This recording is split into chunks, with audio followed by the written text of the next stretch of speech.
परम आदरणीय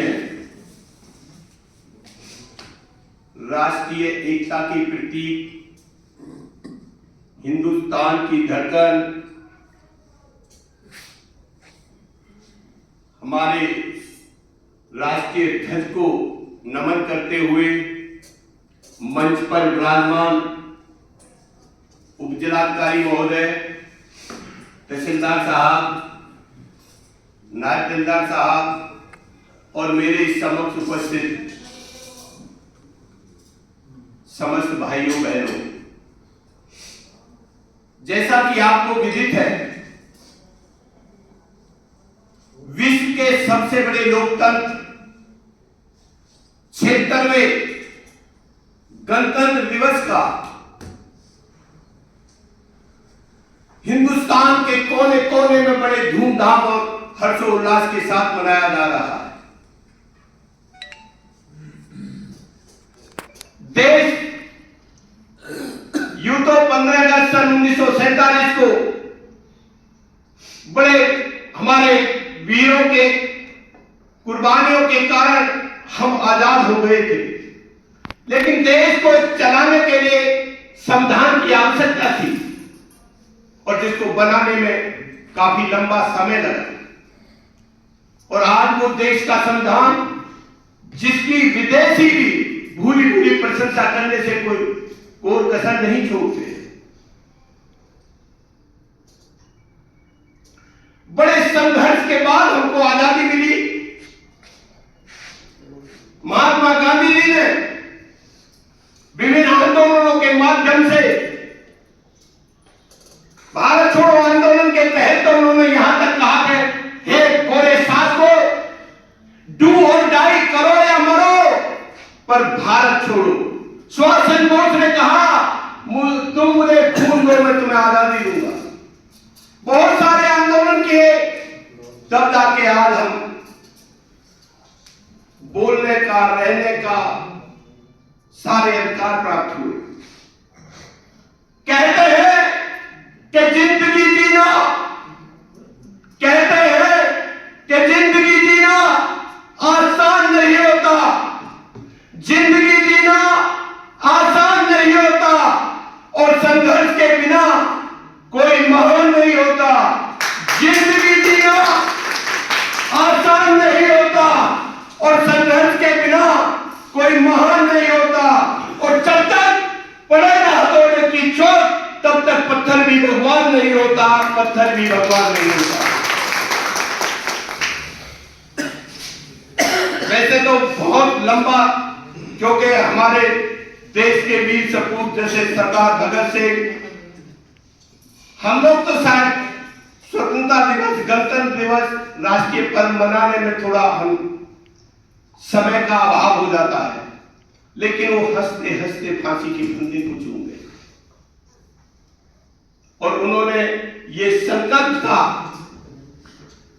कि कैसे भी हमें आजादी प्राप्त करनी है। एक उदाहरण देकर अपनी वाणी को विराम दूंगा। 13 अप्रैल 1919 बैसाखी का त्योहार हिंदुस्तान के कोने कोने में बड़े धूमधाम और हर्षोल्लास के साथ मनाया जा रहा था। आपने जलियांवाला बाग का नाम सुना होगा सभी ने। अमृतसर में एक जलियांवाला बाग है। 13 अप्रैल 1919 बैसाखी का त्योहार हिंदुस्तान के कोने कोने में बड़े धूमधाम और हर्षोल्लास के साथ मनाया जा रहा था। तभी हिंदुस्तानियों के मन में जिज्ञासा पैदा हुई कि हमको गुलामी की जंजीरों से बाहर निकलना है। जलियांवाला बाग जो अमृतसर में है, वहां पर बैठक का आयोजन कर रहे थे। तभी मिस्टर जनरल डायर ने, क्योंकि बाग का रास्ता आने जाने का एक ही है, मिस्टर जनरल डायर ने बाग को चारों तरफ से अंदर घुसकर अंधाधुंध हजारों बार गोलियों की बौछार करके हजारों लोग लहूलुहान होकर हमें वही हमसे हमेशा हमेशा के लिए जुदा हो गए। इतना ही नहीं दोस्तों, जब उनको कहीं छिपने के लिए जगह नहीं मिल रही कुआं में छिपकर जान बचाने का जब प्रयास कर रहे थे तो शायद 124 लोग हमसे हमेशा हमेशा के लिए जुड़ा हो। इस सब घटना को ऊधम सिंह नामक व्यक्ति ने देखा था और ऊधम सिंह नामक व्यक्ति ने यह दृढ़ निश्चय किया कि हे गोरे शासको, मैं ईंट का जवाब पत्थर से दूंगा, इसका बदला लेकर रहूंगा। उसने इंग्लैंड में जाकर मिस्टर जनरल डायर के परिवार में दोस्ती बनाई और दोस्ती बनाकर मिस्टर जनरल डायर को वहीं गोलियों की बौछार से छलनी कर दिया। जामबाज के लिए भी जोरदार तालियां बजा दीजिए। कुरान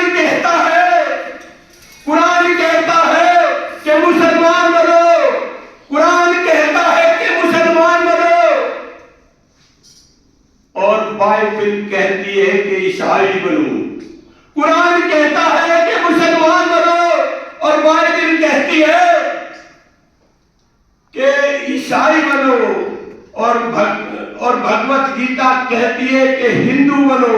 लेकिन मेरे भारत देश का संविधान कहता है कि अगर बनना है तो इंसान बनो, इंसान बनो। एक उदाहरण और छोटा सा दूंगा, सभी को जाना भी होगा, शायद डीएम साहब के वहां भी कोई कार्यक्रम होता है हर बारी, कि संघर्ष के बाद हम आजाद हुए। जैसे बाबा साहब की विशेष भूमिका रही कि यूं तो होते हैं सभी आदमी, पर है वही आदमी जो आदमी के काम आए आदमी। यूं तो होते हैं सभी आदमी, पर है वही आदमी जो आदमी के काम आए आदमी। और जिसके चमन में आने से बाहर आए, और चला भी जाए तो पल पल उसी की याद आए, भारत माता की जय। आप बड़ी ताकत लगाओ सदन में, कहां इतनी ताकत की कोई नहीं आई। भारत माता की जय, भारत माता की जय। Mahatma Gandhi, Mahatma Gandhi, doctor B R Ambedkar, doctor B R Ambedkar, Subhash Chandra Bose, Bharat माता की जय, भारत माता की जय। जय हिंद, जय भारत। बहुत बहुत धन्यवाद। बोलने में कहीं देश मात्र भी गलती हुई हो तो क्षमा करना। जय हिंद, जय भारत।